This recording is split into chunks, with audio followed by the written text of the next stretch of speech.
책 먹는 여우. 여우 아저씨는 책을 좋아했어요. 좋아해도 아주 많이 좋아했어요. 그래서 책을 끝까지 다 읽고 나면 소금 한 줌 툭툭, 후추 조금 톡톡 뿌려 꿀꺽 먹어치웠지요. 이렇게 여우 아저씨는 책에서 지식도 얻고 허기도 채울 수 있었어요. 하지만 여우 아저씨는 워낙 식성이 좋아서 먹어도 여전히 배가 고팠어요. 하루에 적어도 3끼는 먹어야 했는데 책값이 좀 비싼가요? 가난뱅이라 책을 마음껏 살 수 없는 여우 아저씨는 벌써 가구들을 모두 전당포에 맡겨버렸어요. 전당포는 물건을 맡아두고 돈을 구워주는 곳이지요. 이제 아저씨에게 남은 거라고는 책상 하나, 낡은 침대 하나, 간닥거리는 의자 하나밖에 없었어요. 그런데 이걸 어쩌죠? 뱃속에 책을 쏙쏙 집어넣으면 넣을수록 먹고 싶은 마음도 쑥쑥 더 자라났어요. 여우 아저씨는 밤낮 없이 배가 고팠고 힘이 없어 책도 잘 보이지 않았어요. 눈에 힘을 주어 2번씩은 읽어야 했는데 그건 정말 힘든 일이었지요. 그렇지만 아저씨가 누군가요? 꾀쟁이로 유명한 여우잖아요. 아저씨는 벌써 오래전부터 한 건물을 눈여겨보아 두었답니다. 그곳에 있는 책장들엔 깜짝 놀랄 만큼 많은 책이 꽂혀 있었어요. 아저씨가 어릴 적부터 단골로 다녔던 길 모퉁이 서점보다 10배, 100배, 아니 1000배나 많은 책이 있었어요. 그 건물에선 구수한 종이 냄새가 솔솔 풍겨왔어요. 건물 안으로 들어가 보니 이게 웬 떡? 운동장만큼이나 넓은 방들마다 책으로 가득 찬 많은 책장이 가지런하게 세워져 있었어요. 맛있겠어, 맛있겠어.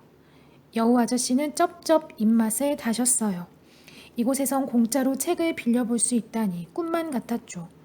그 후 아저씨는 매일매일 도서관에 갔어요. 과연 어떤 책들이 입맛을 당기는지 살짝 알아보려고 쪽쪽 핥아보고 킁킁 냄새 맡고 이것저것 몇 쪽을 맛보았지요. 그리고 입맛에 맞는 것을 찾으면 가방에 쓱 집어넣고 집으로 왔어요. 여우 아저씨는 꽤 오랫동안 도서관 나들이를 다녔어요. 하지만 꼬리가 길면 잡히는 법. 사람들이 누군가 책을 갉아먹는다며 불평하기 시작했지요. 도서관 사서도 많은 책이 침에 흠뻑 젖어 있는 것을 보았어요. 사서는 책을 관리할 뿐만 아니라 도서관을 운영하기 위한 전문적인 일들을 하지요. 그런 책에서는 꽤나 역겨운 짐승 냄새가 나지 뭐예요. 게다가 어떤 책들은 송두리째 없어져 버렸고요. 정말 이상한 일이죠. 사서는 왜 그런지 꼭 알아내겠다고 결심했어요.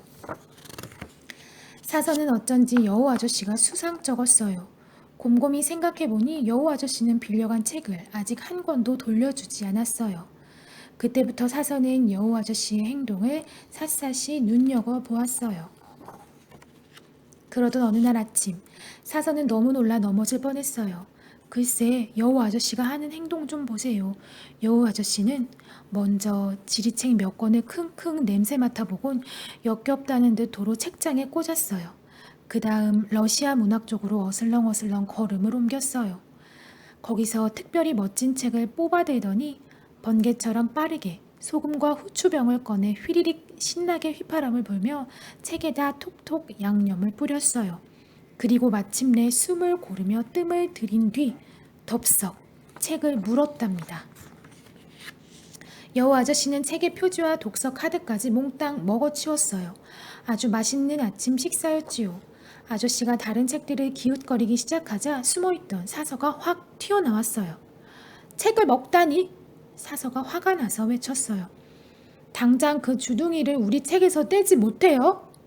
아이쿠 깜짝이야. 놀란 여우 아저씨는 입속에 든 종이 조각들을 얼른 삼키면서 그 커다란 눈으로 사서를 쳐다보았어요. 아저씨의 순진한 표정은 누가 봐도 가슴 찡할 정도였죠. 책은 그렇게 이용하는 게 아닙니다. 사서는 으름장을 놓으며 여우 아저씨에게 말했어요.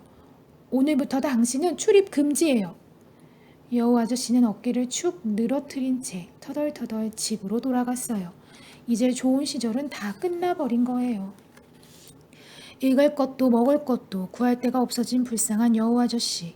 아저씨는 길거리에서 나누어지는 광고지라든가 공짜 생활정보 신문들을 먹으며 겨우겨우 버텼어요. 심지어는 집 뒤에 있는 헌 종이 수거함을 뒤지기도 했어요.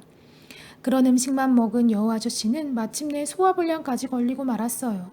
뿐만 아니라 비단결처럼 곱던 털도 점점 윤기를 잃어갔지요.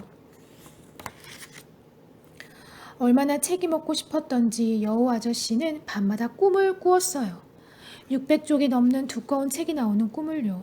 그러나 아침에 눈을 뜨면 뱃속에선 여전히 꼬르륵 소리가 났지요. 불쌍한 처지였어요. 그러다가 마침내 나쁜 생각을 하게 되었어요.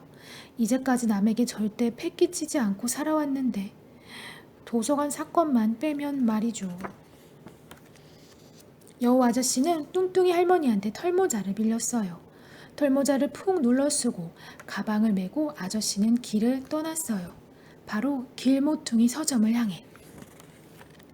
서점에 도착한 여우 아저씨 문을 화당 박차고 들어가 외쳤어요. 손들어, 이건 장난이 아니다. 당장 내 가방에 책을 넣어라. 허튼 짓을 하면 엉덩이를 물어줄 테다. 사람들은 모두 무서워서 꼼짝도 못했어요. 서점 주인은 얼른 가방 가득 책을 채워주었어요. 24권이나 되는 두꺼운 책들로 가방이 채워지자 여우 아저씨는 서점을 나왔어요. 이렇게 무거울 수가. 다음번에는 식품점에서 손수레를 빌려야겠어. 여우 아저씨는 이런 생각을 하며 집으로 돌아왔어요. 난생 처음 해본 강도질이었으니 어쩔 수 없었죠. 여우 아저씨는 집에 오자마자 첫 번째 책을 넘기며 읽기 시작했어요. 7번째 책을 개걸스레 먹으려는 순간 초인종이 울렸어요. 당신을 체포하겠소. 하마처럼 배가 볼록한 경찰관이 소리쳤어요. 책을 훔치는 아주 못된 짓을 했기 때문이요.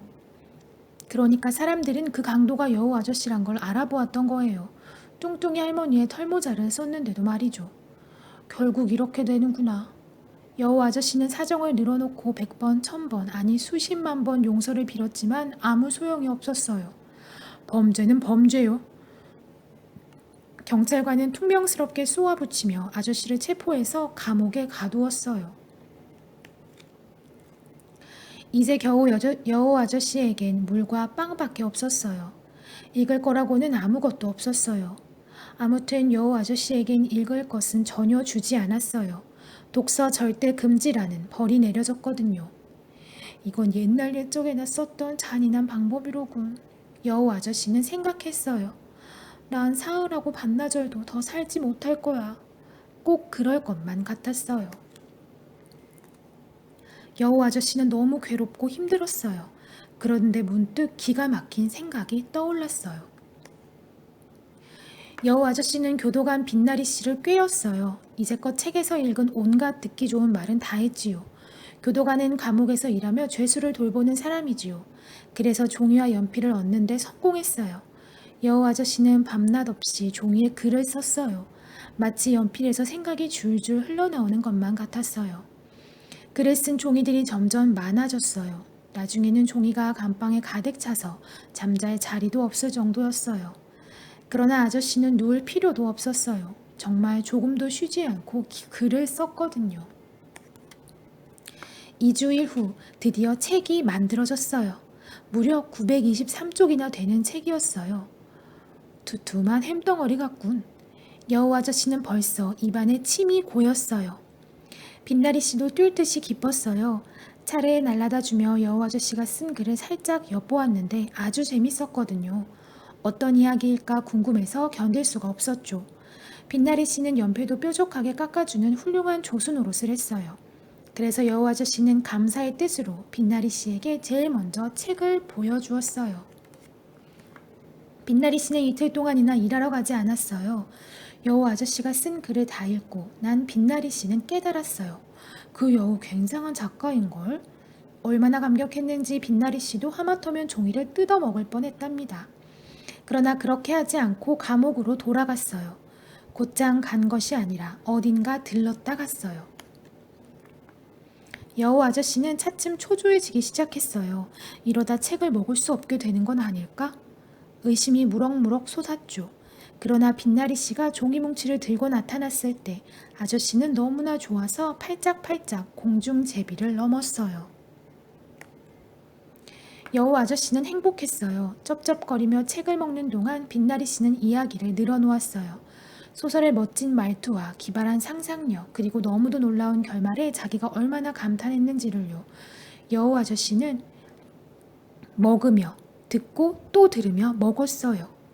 여우 선생, 당신 소설을 진짜 책으로 만들면 어떻겠소? 그러니까 서점에서 팔 수 있는 그런 책 말이오. 교도관 빛나리 씨가 말했어요. 서점이라는 말에 여우 아저씨는 깜짝 놀랐어요. 입에 물었던 종이 몇 조각을 떨어뜨릴 만큼이나요. 그러나 빛나리 씨의 설명을 듣고 마음이 가라앉았지요. 음. 여우 아저씨는 주둥이를 닦으며 말했어요. 저야 뭐. 빛나리 씨가 들렀다 온 곳은 바로 복사 가게였어요. 그 책을 전부 복사했던 거지요. 다행이었죠. 안 그랬다면 그 책은 여우 아저씨의 뱃속으로 영영 사라지는 거잖아요. 똥으로 나온 걸 읽을 수도 없고요. 이제 이야기는 다 된 셈이었어요. 그리고 그 다음에 일어난 모든 일은 꼭 동화 속에서처럼 진행되었어요. 빛나리 씨는 교도관 일을 그만두고 출판사를 차렸습니다.